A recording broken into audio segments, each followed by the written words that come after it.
Hello, welcome to Job Carr Cabin Museum.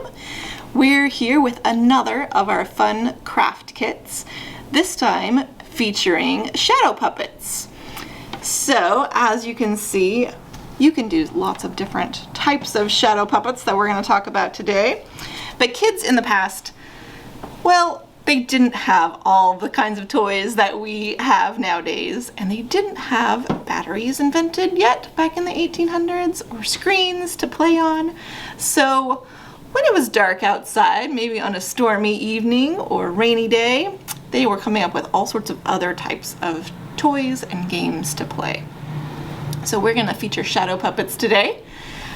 We're giving you two different ideas where to start with for shadow puppets. So some examples of different ways that you can move your hands to create shadows on the wall. Maybe it's a bird shape or an animal talking, or all sorts of different things that you can then display against the wall.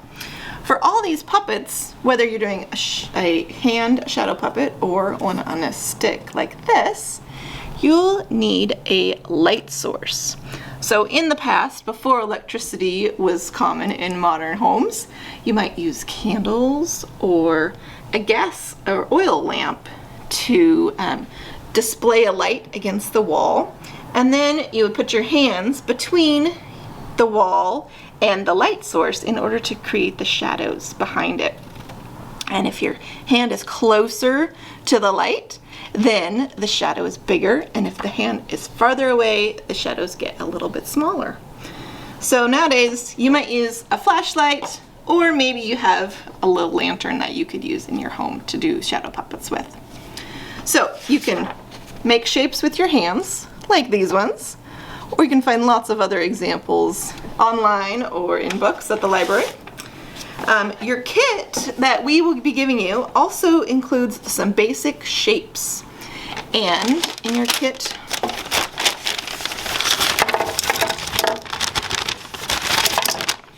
you will find a pair of scissors, a glue stick, and some popsicle sticks. So for these stick puppets, you're going to cut out each shape along the lines as well as you can.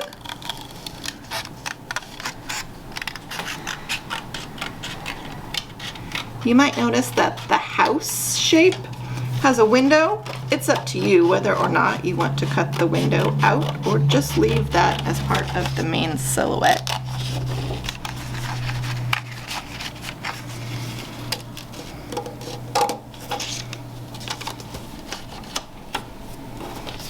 Once your shapes are cut out, I want to turn the paper over like this. Take one of your popsicle sticks and your handy glue stick.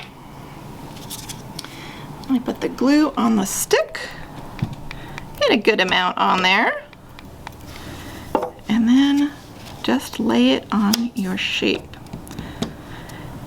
And probably give it about 10 seconds to dry, just so that it will stick really well. Now you can decide if you want the stick to be on the bottom of the shape, like this kitty cat, Tommy cat, or if you want the stick to go to the top like this. So you could have them walking along this way like the bear. All right, let's test out our canoe. Yep, works just fine. Pair it with a couple other of your puppets and you can tell all sorts of cool and imaginary stories against the walls at your house. Have a great day.